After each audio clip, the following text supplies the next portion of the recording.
గురుభ్యో నమః. ఈరోజు దేవశయన ఏకాదశి జూలై 6 ఆదివారం రోజు వస్తుందండి. దేవశయన ఏకాదశి వ్రతం ఇది జీవితంలో సుఖం, శాంతి మరియు సంపద తెస్తుంది. ఇదే విధంగా ఏకాదశి రోజున కొన్ని ప్రత్యేక మంత్రాలు జపించడం ద్వారా ఆధ్యాత్మిక లాభాలు మరియు సుఖ సంపదను పొందవచ్చు. దేవశయన ఏకాదశి హిందూ ధర్మంలో ఏకాదశి తిథికి ప్రత్యేక మహత్వం ఉంది. సంవత్సరంలో మొత్తం 24 ఏకాదశి వ్రతాలు ఉంటాయి. వాటిలో దేవశయన ఏకాదశి అత్యంత ప్రముఖమైనది. ఎందుకంటే ఈ తిథి తర్వాత భగవాన్ విష్ణువు క్షీరసాగరంలో యువనద్రిలోకి ప్రవేశిస్తారు. ఈ తిథితో చతుర్మాసం ప్రారంభమవుతుంది. అంటే ఈ కాలంలో ఎటువంటి మంగళకరమైన లేదా శుభకరమైన పనులు చేయరు. అందువల్ల దేవశయన ఏకాదశి వ్రతం ఖచ్చితంగా చేయాలి. ఇది జీవితంలో సుఖం, శాంతి మరియు సంపద తెస్తుంది. అదేవిధంగా ఈ ఏకాదశి రోజున ప్రత్యేక మంత్రాలు జపించడం ద్వారా ఆధ్యాత్మిక లాభాలు మరియు సుఖ సంపదలు పొందవచ్చు. కాబట్టి మంత్రాల గురించి తెలుసుకుందాం. ఈ సంవత్సరం దేవశయన ఏకాదశి జూలై 5, 2025 సాయంత్రం 6:30 స్టార్ట్ అవుతుంది. కానీ అది జూలై తిథి ప్రకారం మాత్రం జూలై 6 వస్తుంది. కాబట్టి జూలై 6 నాడు తీసుకోవాలి. అది రాత్రి 9:14 వరకు ఉందన్నమాట తిథి ప్రకారం. సో జూలై 6వ తారీఖు దేవశయన ఏకాదశి జరుపుకోవాలి.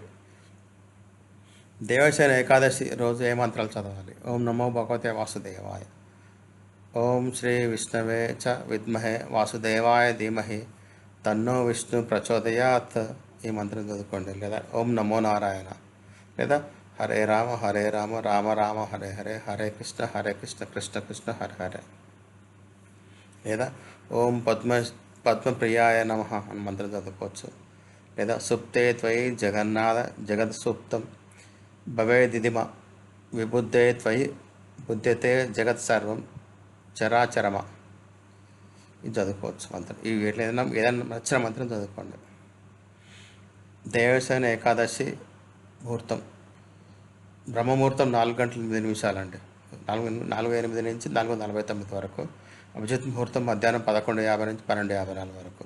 విజయ ముహూర్తం మధ్యాహ్నం 2:40 నుంచి 3:40 వరకు. గోధుల ముహూర్తం సాయంత్రం 7:21, 7:42. అమృతకాలం 12:51 మధ్యాహ్నం నుంచి 2:38 వరకు.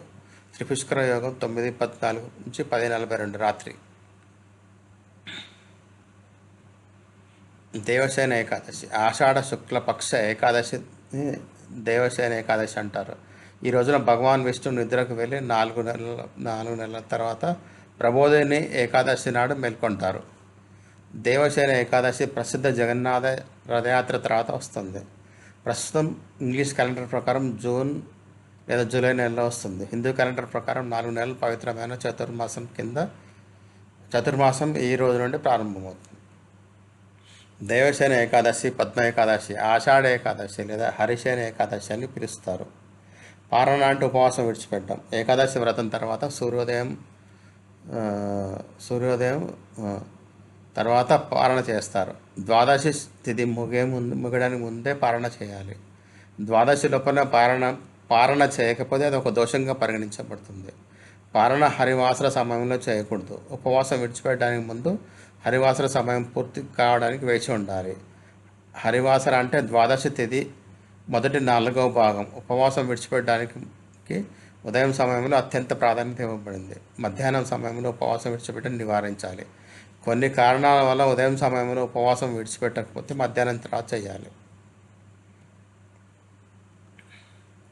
కొన్నిసార్లు ఏకాదశి వ్రతం 2 రోజులలో వస్తుంది, వరుస 2 రోజుల్లో వస్తుంది. స్మార్తులు లేదా ఇతరులు గృహస్థులు మొదటి రోజున మాత్రమే ఉపవాసం చేయాలి. 2వ రోజు సన్యాసులు, వైద్యం కలిగిన స్త్రీలు మరియు మోక్షం కోరుకునే వారికి మాత్రం సూచించబడుతుంది. స్మార్తులకు ప్రత్యామ్నాయ ఏకాదశి వ్రతం సూచించబడినప్పుడు అది వైష్ణవ ఏకాదశి వ్రతం రోజుతో ఏకీభవిస్తుంది. భగవాన్ విష్ణు ప్రేమ మరియు కృప కోరుకునే భక్తులకు 2 రోజుల ఏకాదశి వ్రతం సూచించబడుతుంది. ఈ ఏకాదశికి ఒక కథ ఉందండి. ఇక్ష్వాకు వంశానికి చెందిన సూర్యవంశపు రాజు మహాందాత. అతను సత్యవాది, మహానుభావుడు మరియు ఒక చక్రవర్తి. అతను తన ప్రజలను తన సొంత పిల్లల్లాగా చూసుకొని కరుణతో రాజ్యాన్ని పాలించేవాడు.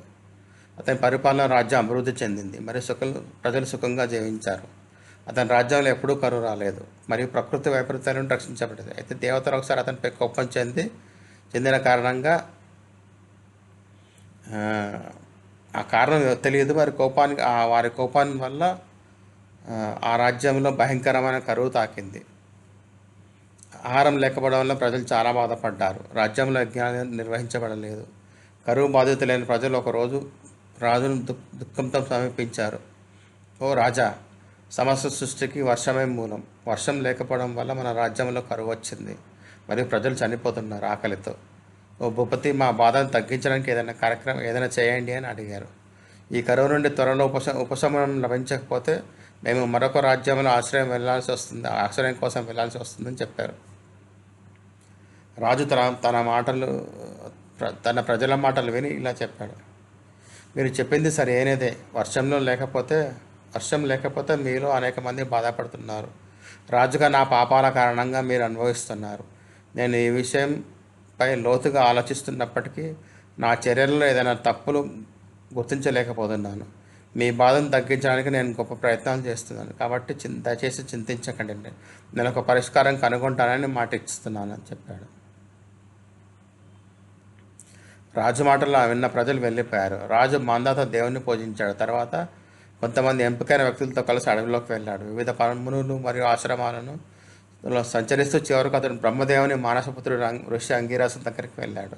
తన రథం నుండి దిగి రాజు ఆశ్రమంలో ప్రవేశించాడు. రాజు వచ్చేసరికి ఋషి తన రోజువారీ కర్మలను పూర్తి చేస్తున్నాడు. రాజు అతని ముందు వెళ్ళి నమస్కరిస్తాడు. ఋషి రాజును ఆశీర్వదించి, ఓ రాజా, దయచేసి మీ యాత్ర యొక్క ఉద్దేశం ఏంటో చెప్పండి అని అడిగాడు. రాజు ఇలా చెప్పాడు: ఓ మహర్షి, గత 3 సంవత్సరాలుగా నా రాజ్యంలో వర్షం లేదు. దీని కారణంగా కరువు వచ్చింది మరియు ప్రజలు బాధపడుతున్నారు. శాస్త్రాల ప్రకారం రాజు పాపాల కారణంగానే ప్రజలు బాధపడతారు. నేను ధర్మం ప్రకారం పాలిస్తున్నాను, కానీ ఈ కరువు ఎలా వచ్చిందో నాకు అర్థం కావడం లేదు. ఇప్పుడు దయచేసి ఈ సందేహాన్ని పరిష్కరించడానికి మేము ముందుకు వచ్చాను. దయచేసి ఈ సమస్యను ఎలా పరిష్కరించగలనో, మీరు నా ప్రజల బాధలు ఎలా తగ్గించగలరో చెప్పండి.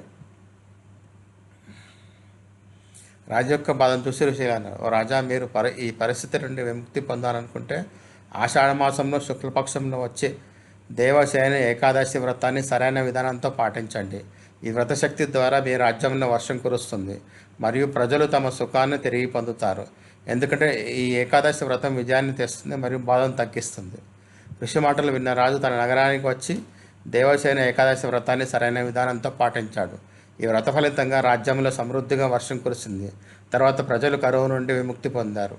ఈ ఏకాదశిని పద్మ ఏకాదశి అని పిలుస్తారు. ఈ వ్రతం పాటించడం వల్ల భగవాన్ విష్ణు ప్రసన్నుడవుతాడు. కాబట్టి మోక్షం కోరుకునేవారు ఈ ఏకాదశి వ్రతాన్ని పాటించాలి. చతుర్మాస వ్రతం కూడా ఈ ఏకాదశి వ్రతం నుండే ప్రారంభమవుతుంది.